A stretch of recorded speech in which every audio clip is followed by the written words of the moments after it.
بسم الله الرحمن الرحیم رب اشرح لی صدری ویسر لی امری واحلل عقدۃ من لسانی یفقهوا قولی۔ امید کرتے ہیں کہ آپ سب خیریت سے ہوں گے۔ اس چینل پر انشاءاللہ عزیز ہم آپ کو اسلامی واقعات، آپ کے مسائل کا حل اور اس کے ساتھ ساتھ مختلف وظائف اور اسلامی تاریخ کے نامور بادشاہوں کے واقعات اور صحابہ کرام کی زندگی کے سنہری اصول آپ کو پہنچاتے رہیں گے۔ امید کرتے ہیں کہ آپ ہمارے چینل کو اپنے دوستوں اور رشتہ داروں کے ساتھ بھی شیئر کریں گے تاکہ ہم اچھے سے اچھا کنٹینٹ، واقعات اور ہسٹری آپ تک پہنچاتے رہیں۔ اگر آپ ہمارے چینل پر نئے یوزر ہیں تو سب سے پہلے ہمارے چینل کو سبسکرائب کریں تاکہ آپ آنے والی نئی ویڈیو سب سے پہلے بآسانی حاصل کر سکیں۔ انشاءاللہ عزیز آج کی ویڈیو میں ہم آپ کو بتائیں گے کہ معزز سامعین، وہ شادی شدہ جوڑے جو کہ شادی کے کافی عرصے کے بعد بھی اولاد سے محروم ہیں، جنہیں کہ بے اولاد کہتے ہیں، اور اس وجہ سے پریشان ہیں کہ ان شادی کو اتنا عرصہ ہو چکے اور اس کے باوجود ان کے ہاں اولاد نہیں ہو رہی۔ کسی وجہ سے کئی وجوہات ہو سکتی ہیں، بعض دفعہ مرد میں کچھ نقائص ہو سکتے ہیں، اسی طرح عورت میں ہو سکتے ہیں، تو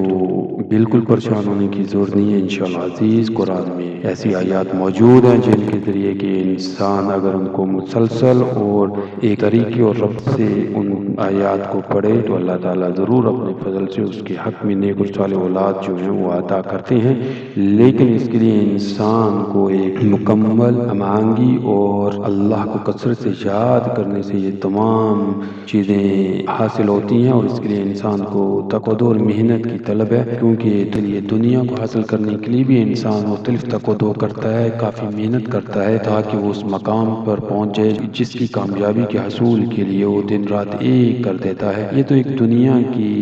حسرت ہے اور دنیا کو حاصل کرنے کا ایک انسان کے اندر لالچ ہے۔ اسی طرح نیک اور صالح اولاد جو ہے وہ بھی انسان کے لیے بہت ضروری ہے۔ آج کے دور میں کوئی بھی انسان جب شادی کرتا ہے تو نسل انسانی کی بقا کے لیے اولاد کا ہونا بہت ضروری ہے۔ دوسرے الفاظ میں آپ یہ بھی کہہ سکتے ہیں کہ کسی بھی انسان کی شادی کا جو اصل فروغ ہے وہ اس کے ہاں اولاد کے ذریعے ہی ثابت ہوتا ہے، اور اولاد کی ہر انسان کو خواہش و طلب ہوتی ہے۔ یہ ازل سے اب تک ایسے ہی سلسلہ رہے گا کہ جو بھی انسان شادی کرتا ہے، کیونکہ یہ نبی صلی اللہ علیہ وسلم کی سنت ہے، اور اس سنت کے ذریعے جب انسان نکاح کے ایک پاکیزہ بندھن میں بنتا ہے تو اس کے بعد جو ہے انسان کی اصل اور مین جو مقصد وہ اور کوشش جو ہے وہ یہی ہوتی ہے کہ اس کو نیک اور صالح اولاد ملے، اور اس کے لیے وہ تقوی کرتا ہے۔ میاں بیوی کا آپس میں ملنا اس چیز کی ایک تو جسمانی اور جو روحانی اور ذہنی جو ہم آہنگی ہے، اور اس کے بعد اولاد کا حصول ہے۔ اولاد کے حصول کے لیے بہت سے ایسے شادی شدہ جوڑے ہیں جو کہ شادی کے باوجود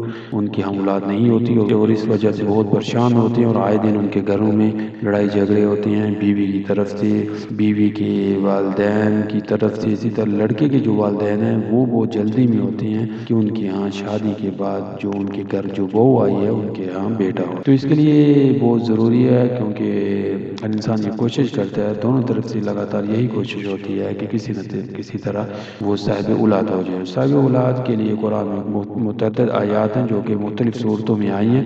جن کے کرنے سے انسان اولاد جیسی نعمت سے نوازا جاتا ہے، اور یہ اللہ کی طرف سے ایک خاص فضل اور کرم ہوتا ہے، کیونکہ اللہ تعالیٰ نے قرآن میں واضح فرمایا کہ اللہ کے پاس تمام خزانوں کی کنجی ہیں، اور جس کو چاہے بیٹے دے، جس کو چاہے بیٹیاں عطا کرے، اسی طرح جس کو چاہے وہ بیٹے اور بیٹیاں دے، اور جس کو چاہے وہ صرف بیٹیاں دے، اور جسے وہ چاہے بالکل اولاد نہ دے۔ یہ سب کچھ اللہ کے ہاتھ میں، انسان بالکل بے بس ہے، انسان کے ہاتھ میں کچھ بھی نہیں ہے کہ وہ کس چیز کو کیسے حاصل کرے۔ تو آج کی ویڈیو میں انشاءاللہ ہم آپ کو وہ آزمودہ جو وظیفہ ہے وہ بتائیں گے کہ انسان کو شادی کے بعد اولاد کے لیے کون سی وہ حیات ہیں جن کا ذکر کرنا چاہیے۔ جی ہاں، انسان کو باوضو ہونا چاہیے، اور کوئی بھی کام کے آغاز سے پہلے سب سے بہترین طریقہ یہی ہے کہ انسان 2 نفل حاجت پڑھ لے، اور اس کے بعد مسلسل ہر نماز کے بعد جی ہاں آج کا وظیفہ ان شادی شدہ حضرات کے لیے جو شادی کے باوجود اولاد سے محروم ہیں، ان سے بہترین دعا جو کہ قرآن میں سورۃ آل عمران کی آیت نمبر 38 میں ہے، جب حضرت زکریا علیہ السلام نے یہ دعا پڑھی، هنالک دعا زکریا ربہ قال رب هب لی من لدنک ذریۃ طیبہ انک سمیع الدعاء،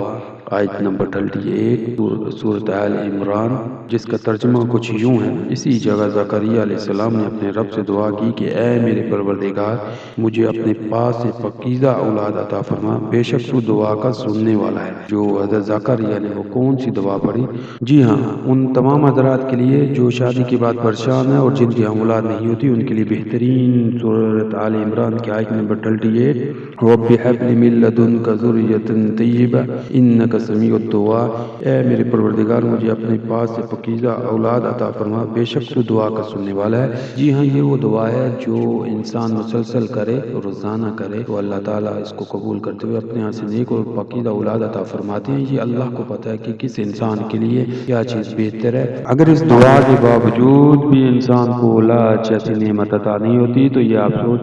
سمجھیں کہ اللہ آپ کو اس سے بہتر عطا کرنا چاہتے ہیں جس کے بارے آپ کو ادراک نہیں۔ تو انشاءاللہ عزیز، یہ وہ وظیفہ ہے جس کے کرنے سے انسان کو اللہ تعالیٰ اپنے یہاں سے نیک اور پاکیزہ اولاد عطا فرماتے ہیں۔ ایک بار پھر دعا سن لیجیے: رب هب لي من لدنك ذرية طیبہ انک سمیع الدعاء۔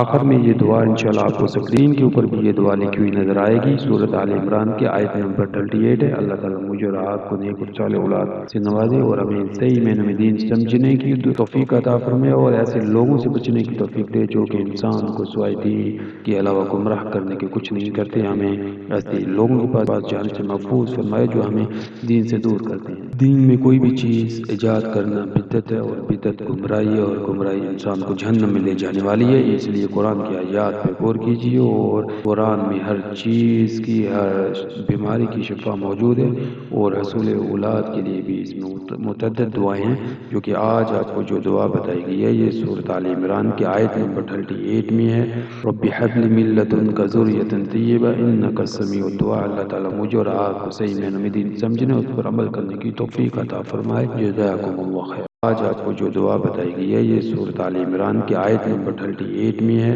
رب هب لي من لدنك ذرية طیبہ انک سمیع الدعاء۔ اللہ تعالیٰ مجھے اور آپ کو صحیح معنوں میں دین سمجھنے اور اس پر عمل کرنے کی توفیق عطا فرمائے۔ جزاکم اللہ خیر۔